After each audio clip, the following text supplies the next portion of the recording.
विजयदादा गाडगे यांचं अभिनंदन केलं। मात्र हे जर त्यांनी आधी केलं असतं, आम्ही गेले 1 वर्षापासून त्यांच्याकडे ही मागणी करतो, त्यांना वेळोवेळी याची जाणीव करून देतोय। मात्र त्यांचं जे कार्यालय आहे त्या कार्यालयाच्या आसपास जर 500 मीटरचा जरी परीघ बघितला तर त्याच्यामध्ये कमीत कमी 25-30 कॅफे आपल्याला आज सापडतील जे बेकायदेशीर आहे। काल जे 2 कॅफे फोडले त्यांच्या ऑफिसपासून हाकेच्या अंतरावर, म्हणून त्यांनी जर लक्ष घातलं असतं, ते आमचे आमदार आहेत, आम्हीच त्यांना निवडून दिलेलं आहे सगळ्या सांगलीकरांनी, तर त्यांनी वेळी लक्ष घातलं असतं तर ही वेळ आज आपल्यावरती एवढं उग्र आंदोलन करायची वेळ या सांगलीमध्ये आली नसती। म्हणून ते काय माझे शत्रू नाहीत, आम्हीच आपल्याच सांगलीकरांनी त्यांना निवडून दिले, मात्र ते निष्क्रिय असल्याचा आरोप मी केला। दबाव न घेण्याचं काम या पोलीस यंत्रणेचं।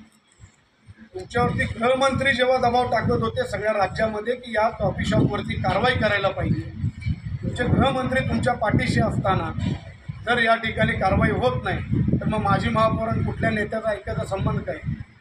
हे सगळं निमित्त आहे। त्यांना एकच माहिती आहे की याच्यावर गुन्हा दाखल झाला तर आपण सुद्धा याच्यामध्ये दोषी ठरतोय, म्हणून त्याला वाचवण्याचा प्रयत्न झाला। दुसरी गोष्ट, एका कॅफे चालकावरती कारवाई झाली, मात्र जे प्रकार आपण सगळीकडे पाहिलेले आहे, 2 कॅफे आपल्या मीडियाच्या प्रतिनिधींनी आत जाऊन सगळे शूटिंग घेतलेलं आहे, हा प्रकार समोर आलेला आहे। त्या दोन्ही कॅफेवरती अजून गुन्हा दाखल आहे। हा गुन्हासुद्धा तिथल्या इन्चार्जनी त्यांच्यावरती दाखल करायला पाहिजे होता, कारण त्यांच्याकडे सगळे व्हिडिओ शूटिंग झाले, त्याच्या आधारावरती करायला पाहिजे होता। आमची मागणी आहे की आता काही कॉफी शॉप बंद करून ठेवलेली आहे।